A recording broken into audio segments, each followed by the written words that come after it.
So it sounds like there's no shortage of built environment issues in your community. It's great to hear everybody exchanging ideas. Can I just, we'll just do kind of popcorn style, some of the topics that came up at your table, one or two words, in terms of the issues that you think are important in the built environment? What did you hear from your neighbors? Yep.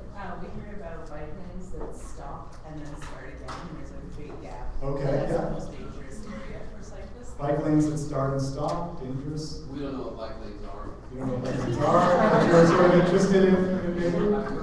Okay, someone from this side of the room? The lack of pedestrian infrastructure.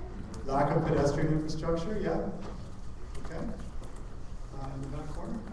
Green spaces, playgrounds, and maybe lower, same density but lower height buildings. Yes, okay. As well, but those skyscrapers. So parks, green infrastructure, density.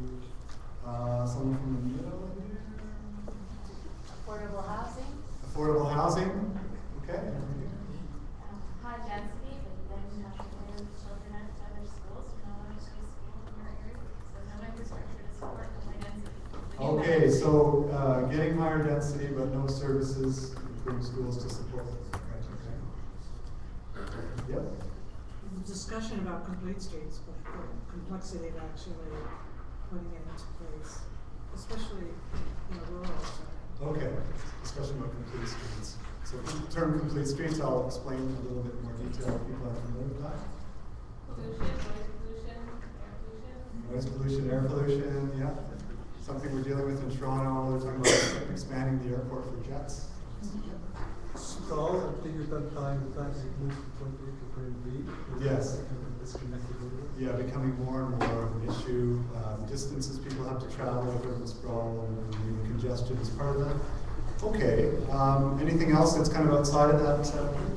One of the things is building sidewalks and then an afterthought, oh, we forgot to put something that for the bikes, so we will pave this for the bikes, and then there's never a thought of the whole complete thing, the big picture. It's sort of, okay, we forgot this, we'll add this, Right. and then we'll add this, maybe future is make it look good.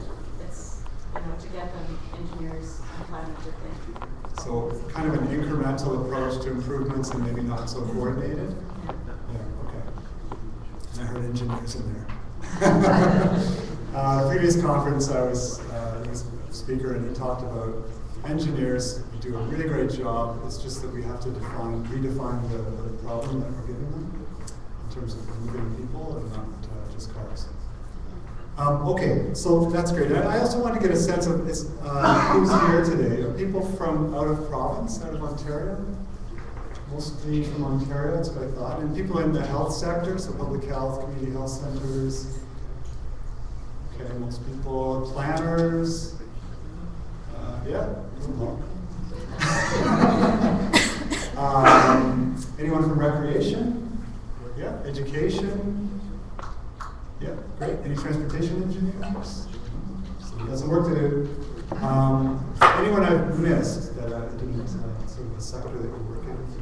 Not for profit. Not for profit sector. Okay. Thanks. Okay.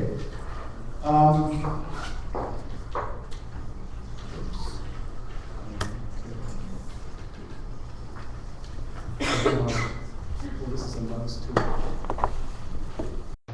Community groups. Here in South Riverdale, the issues are more or less around getting people involved in redevelopment of brownfields, old industrial lands, but also a little bit in the active transportation. I'll talk about that in more detail. And just to note that if you hear, this is, we got a dog a few years ago, and this kind of resonated with me. Melissa, I don't know if you so if you have an interesting idea, you have something that you want to talk about later, please write it down, because we'll have some time for discussion at the end of it.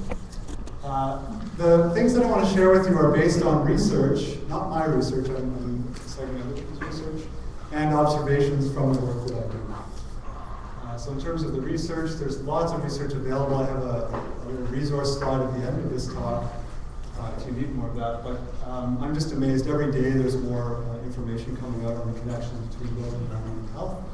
One of the resources is up here on the Ontario Healthy Communities Coalition website. Healthy Communities in the Built Environment, a fairly comprehensive project, involved support from Health Canada, a number of other organizations.